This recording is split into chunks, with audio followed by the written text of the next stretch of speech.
Whenever I do my shopping at Paran Market, I have to go to Sweet Greek and get a delicious slice of this wonderful pastry. Kathy, tell me about it. This is what we call Galaktoboureko. So, I can't say that. Yes, you can if you break it up into syllables anyway. But it's a beautiful, luscious semolina custard in between layers of phyllo pastry, and then a light syrup is poured on top. It's really, really good. So if you can't get to Sweet Greek, this is how you make it.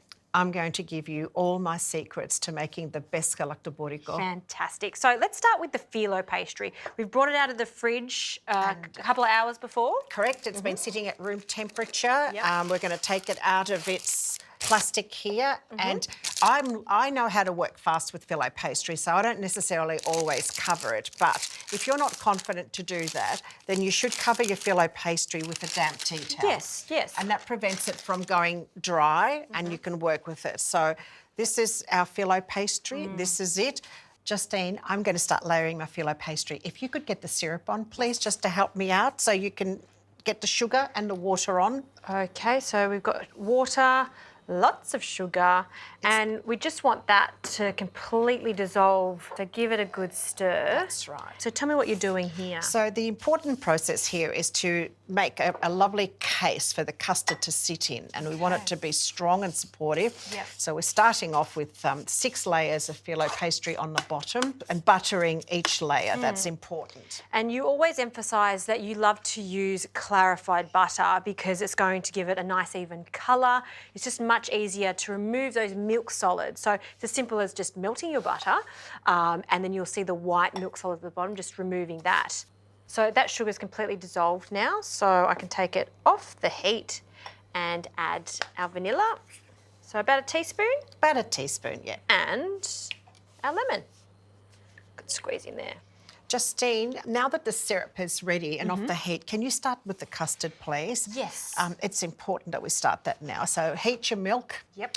Now I'd like you to actually add the sugar to the egg yolks and whisk it. Okay, we can do that. Just bring that big Till bowl. it's nice and creamy and white.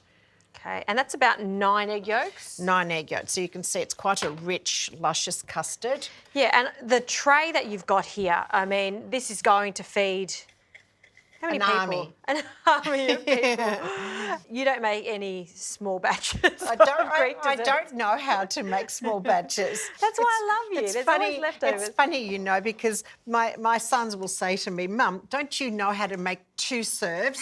And I say, no, I'm sorry, I have to make a whole tray for you. Take the whole tray. Oh, I just love the generosity in all of your recipes. And abundance, you know. That's ready for the vanilla now, Justine. Add the vanilla and then the milk and continue the next process. So lots of vanilla for this recipe. Yes, definitely.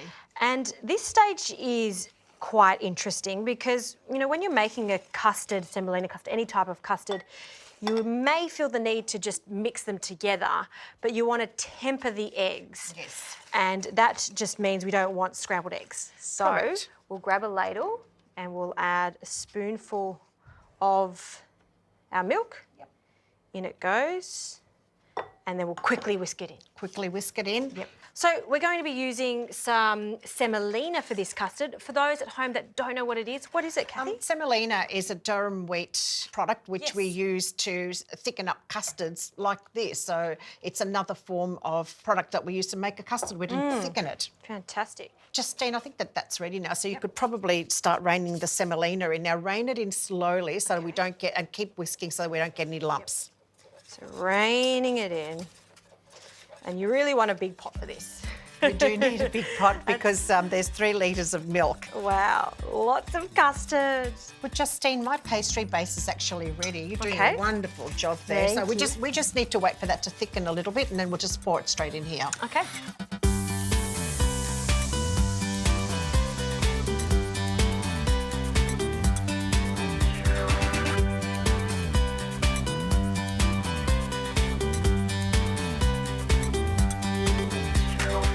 So our semolina custard is in the base, and what's next, Kathy? We're going to do the final stages of assembly of phyllo pastry, and this one here, we're going to pop this without the butter on top of the custard. And all these things here get tucked in.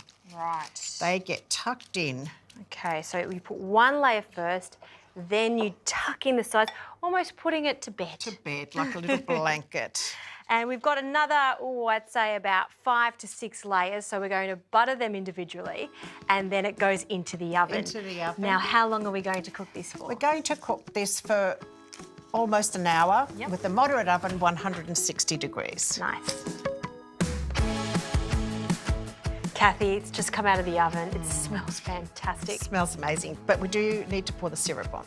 Here we it haven't is. done that yet, so pour the syrup on. Cold syrup, hot cake, remember that. Yeah, it's very important, isn't it, for the absorption to happen properly? I can hear a little bit of, you know, the sizzle. Can you hear a bit I of sizzle? can, I love it. I love the sizzle. Yeah. Oh, it looked fantastic as is, but once you put this syrup on it, It finishes it off, doesn't it? It really It does. gives the filo pastry this beautiful glaze.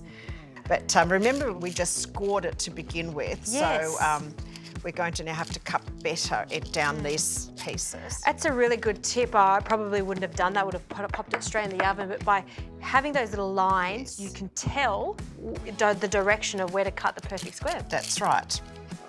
Oh, ho, ho, ho. Look at that. This right here is the taste of Greece. Yum. A spoon. Which bit? I think I'm going to go right. Go into the custard. Custard, yes, yeah, you have custard. straight into the custard. Oh, and that feel. Look how Crunchy, crunchy. crispy it is. Yeah, straight into it. Layers of buttery pastry, filo pastry, crunchy. Just beautiful. Like I said, if you don't have time to go to Sweet Greek at Paran Market, then make it yourself. You can see it's very easy. Just remember, you're going to need a really, really big tray. Cheers, Kathy.